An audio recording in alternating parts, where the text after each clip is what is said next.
So you have several approaches to remove the petaplar region tumor, and each has both a standard and a simple approach. And this gives you the short access and the good retention to the cranial nerves, and is a deep and narrow operator field. This is through the retrosigmoidal route, because of this located, this tumor is located lateral to the trigeminal nerve, and the C3 you can remove. Also, this is another case, the similar way, you can remove totally. However, the anti-petals approach is introduced by petaplar meningioma and trigeminal and Sharma and Sipiano epidermoid and petaplar meningioma is centered to the middle fossa.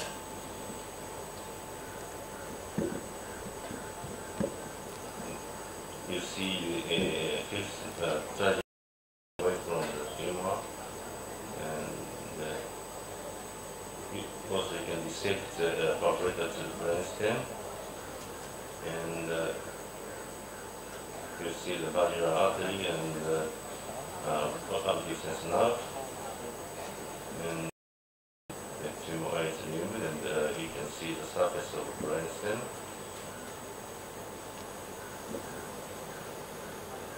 You see the fifth nerve running like this, and currents for 3 years. This is another case with the severe brain edema to thin tumor capsule attached to the brainstem. Actually, attached to the vessels of the brainstem was left behind, and without irrigation, no growth can be seen more than 8 years. This is another case. I was worried about tissue of no complication.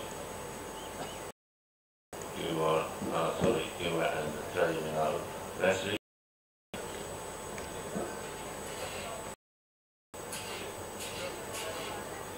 And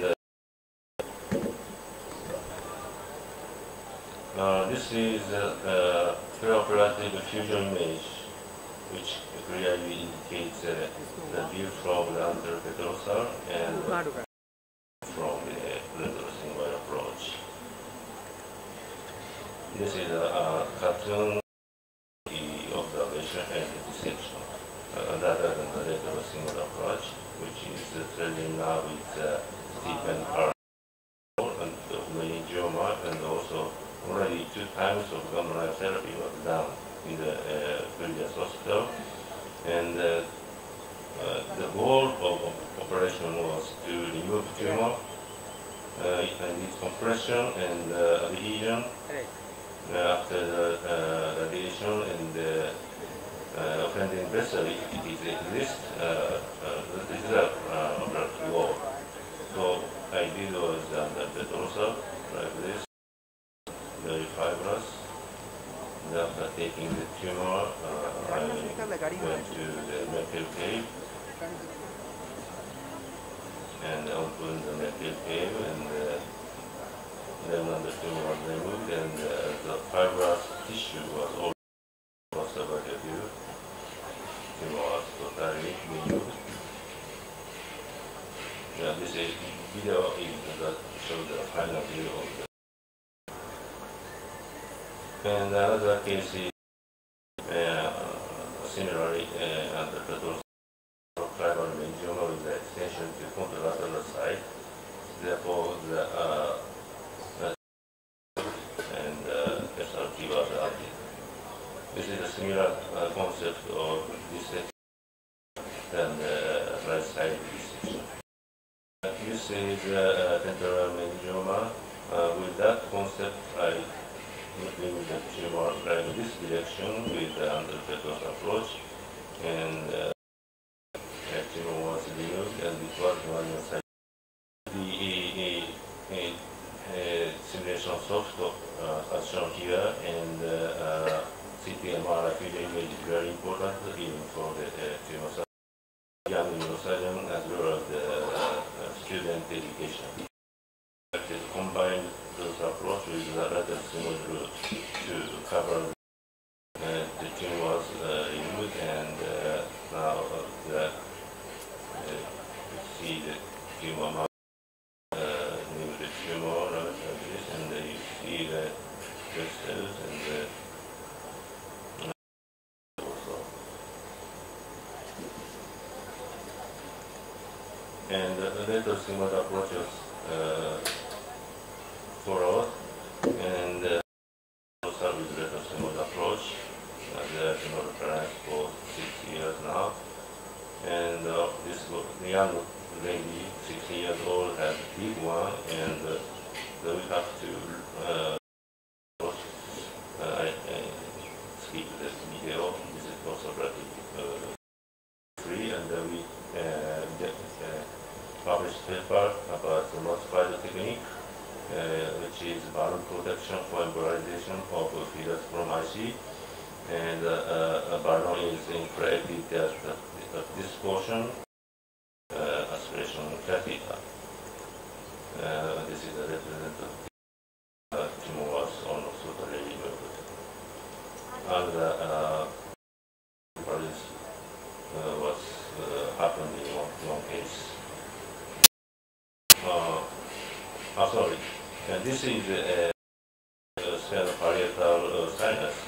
Therefore, I wanted to perform anteropetrosa for this tumor. This patient had also the sphenoparietal sinus, so I selected the transtentorial supracerebral approach to remove this tumor and successfully remove it. So we have to change the approach pattern of petrocerebral meningioma. This was published last year. I skipped the detail, but the superior petrocerebral sinus drainage pattern in two types, lateral and absent type, is increased. Lateral means SPS drainage into the transverse sigmoid junction, this case, and absent case. And second, when we study the superficial middle cerebral vein drainage pattern, the drainage pattern, which is venous flow empty into the emissary route to the vertebral plexus, increased in number. Third, when you study the facial superficial anastomosis pattern of the SNCV, floral and latte, and triple connected congestive venous flow resolve the changing drainage route and greater anastomosis of the SNCV. So, with tumor progression in the tetraploid region, emissary route to the vertebral plexus and the SNCV lateral anastomosis plays important role. So, if you join the antepetrosa approach, one additional risk factor to venous condition is might be feeding of the matter around B3, which might induce brain swelling. So that's why we have to leave it intact. In conclusion, preoperative simulation, venous assessment, embolization is important, and we have to keep the emissary route around B3. APA with the combined approach is one of the good approach.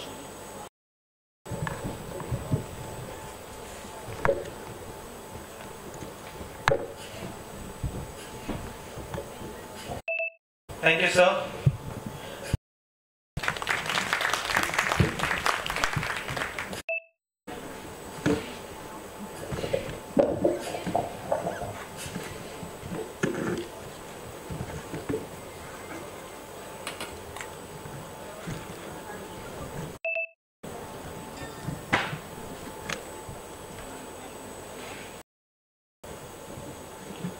The last few months have not been very easy on us. About a couple of months back, the place we were sitting, was 3 feet underwater. And our ICUs, the OTs, everything was underwater. So I knew that there was a conference coming. And then A lot of things were not working out. So it was not easy on us. I know Vladimir was telling, as he was telling, the fun part, that everybody knows about things at the last moment this was happening. We had Yuha here. You can imagine the pressure of operating on aneurysms with Yuha looking over your shoulder. So that was there too. And we're building up a very new unit. It's in its infancy. Whenever you build a great unit, there's a lot of fights that you have to undertake. Some necessary, some unnecessary. So we were in that process too. But I like to take everything at one go. So fighting at different fronts. Some people say it's not advisable, but sometimes it's good to fight at different fronts, because that way you learn a lot and you become more efficient. If I stumble here, be kind, as I said in the beginning. So here, this talk, I want to just introduce people to what cystoscopy is about and what is the theory behind cystoscopy. We all know traumatic head injuries is the largest caseload anywhere in the world. Maybe not in Europe, but rest everywhere traumatic head injuries is the largest caseload. It is the largest problem, and the reasons are: number one, the senior consultants don't want to do trauma because trauma is emergent. It comes at 2 a.m. in the morning, 3 a.m. in the morning. And no consultant, as Yuha has put very clearly, nobody wants to get out of their comfort zone. And therefore, residents who are in training are asked to do trauma. And when the residents are doing something, you cannot expect them to do something which is very high in skill. People say, no, this is not the truth. But we have gone through all this. I have been a resident, I have been a consultant, I have been a chief. So I know the main reason for this, for people not getting involved in trauma, is their difficulty to get out of the comfort zone. I mean, I have many friends who have got out of their comfort zone and doing this. Most of the guys who argue with me, I often ask them, have you done trauma? I mean, for how many years are you directly doing trauma? I mean, then they have no answer. So, decompressive hemicraniectomy, it's a century-old surgery. It's probably the only century-old surgery anywhere on earth surviving. People say it survived. This decompressive hemicraniectomy was first described by Theodore Cocker. And, his logic for this was he started doing lumbar punctures and he found out that there was no CSF pressure was not raised in head injuries. So he said, if there is no CSF pressure but brain pressure exists, then pressure relief must be achieved by opening the skull. We all know this is a surgery which is built on a wrong foundation. It's into the brain and it creates edema. This is a very simple of 15 minutes, as Garnett has proved in his experiment. 15 minutes after injury, you don't see the CSF, so where does it go?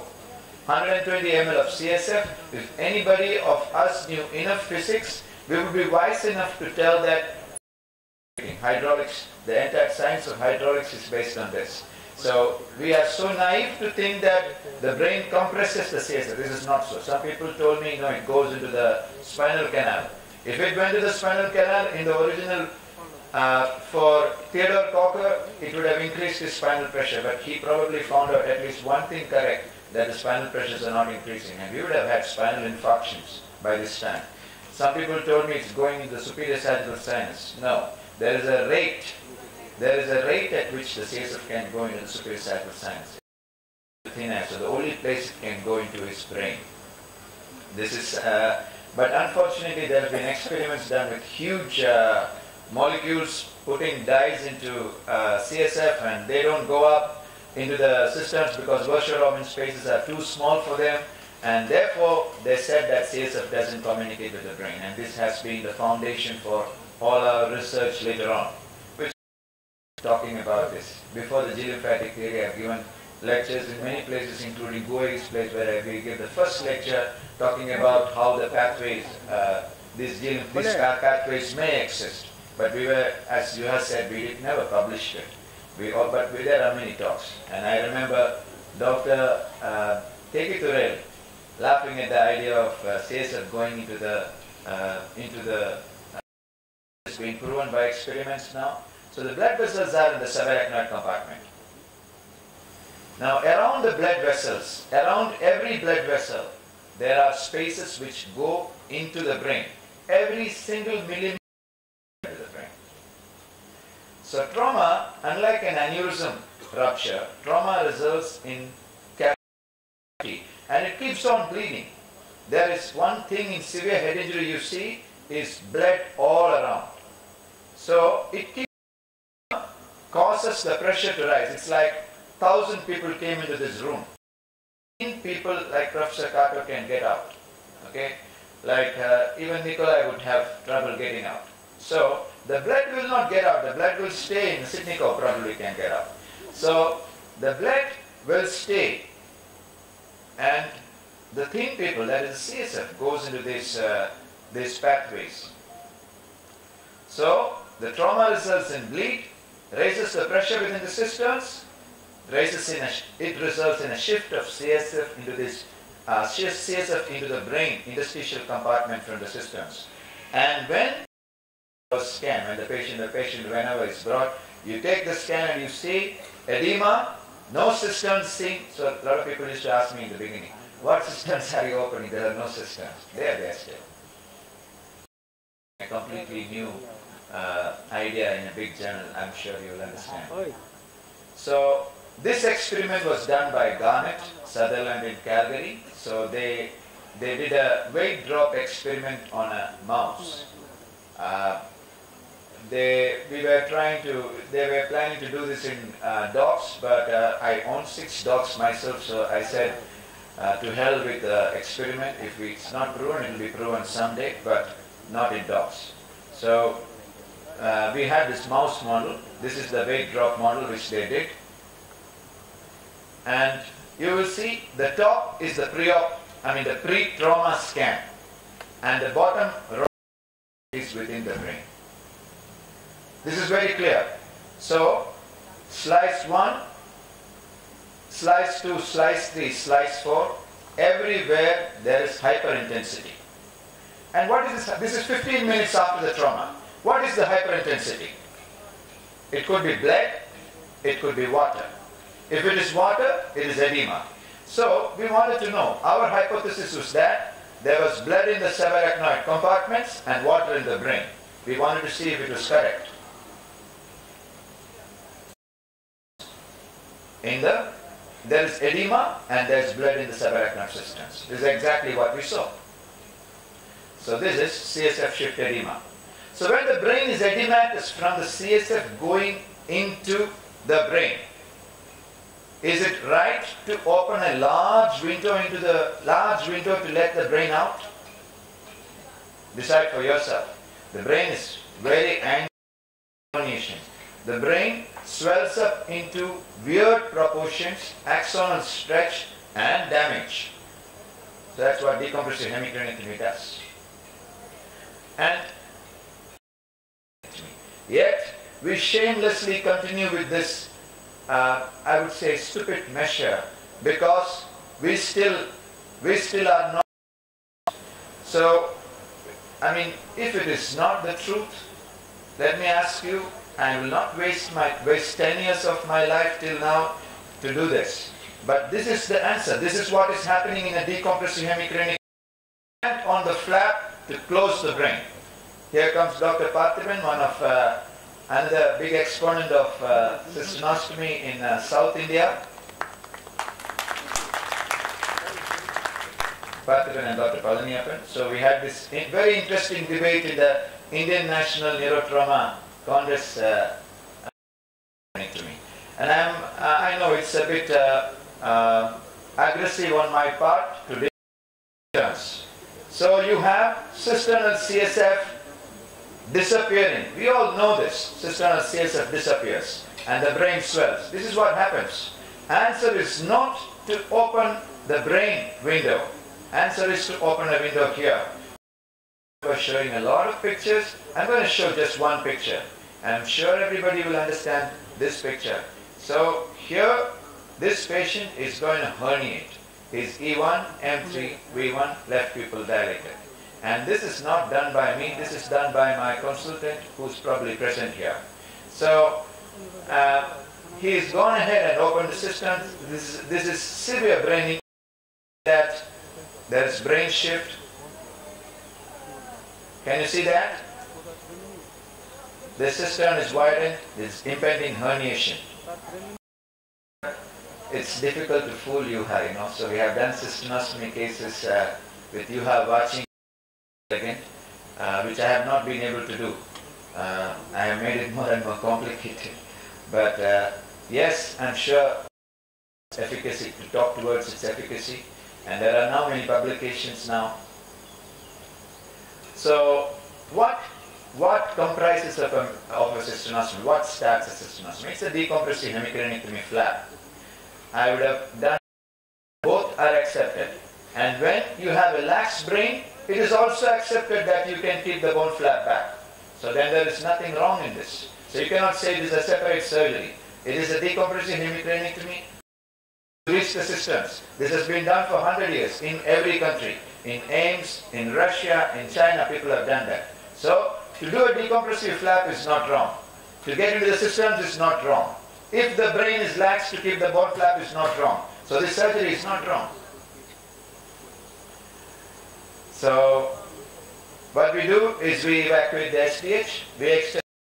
This is impossible. In an edematous brain, if you try and open the sylvian. Some people say, I have tried the sylvian opening, but it doesn't work. Of course it doesn't work, because opening a sylvian in a tight brain is I cannot. And then come and open the proximal sylvian. Membrane of Lilliquist after some experience. But this is very, very important step. We have to put not more than that. So people ask me the time about it. Well, advanced manuals like anterior clinoidectomy, division of orbitomeningeal band, transcavernous dissection, posterior clinoidectomy, 90% of the time without all these advanced manuals. So why does ventricular drainage not work? A lot of people ask me, oh, you could just put in a ventricular drainage instead of this complicated procedure. It doesn't work. Ventricles have 20 ml of CSF. They are compressed in trauma. And the most important thing is, if you take out ventricular CSF, you are only increasing the compliance of the brain. You are not bringing the brain edema down. You are only increasing the compliance of the total contents of the skull. While your lymphatic pathway paper published,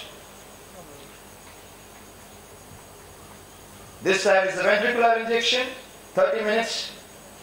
This side is the cisternal injection. And you see the difference? You are literally draining the brain because they communicate. You are draining the edema of the brain. This is the anatomy involved. We can see this in the cadaver workshop today. The hard facts in cystonostomy is, one, it needs training. It does not help when there is associated learning curve. It cannot be performed safely without the microscope, like any other microsurgery. Needs a leap of faith. In the first 19 years, we sat down with p-values, evidence-based medicine, and asking whether imagine if this not so good p-value guys were around when drill was introduced, something moving at 80,000 RPM, and you are putting it millimeters next to the carotid. Some of these p-value guys who are experts at p-values and not good at surgery, they will put it on top of the carotid, they will rupture the carotid, and they say the p-value is very, very bad, so we will not use the drill. Imagine if that would have happened. Fortunately, at that time, these p-value guys were not around, and thankfully, if we look at that, we will not improve. The skills will not improve, and we will become ordinary. This is a drawing, Bay of Bengal, the rivers going into the sea. Well, we at Asian Congress of Neurological Surgeons, we have, and I would also like to mention about the Dubai course. Thank you. So now moving ahead, we are going to take a short break of 15 minutes. We will have a coffee break. I will ask the volunteers to take the faculties to the coffee hall over there.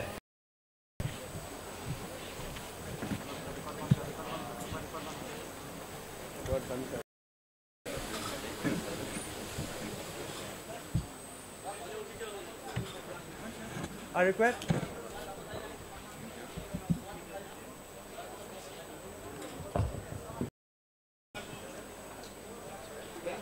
Have a photograph all together. All of us together, please.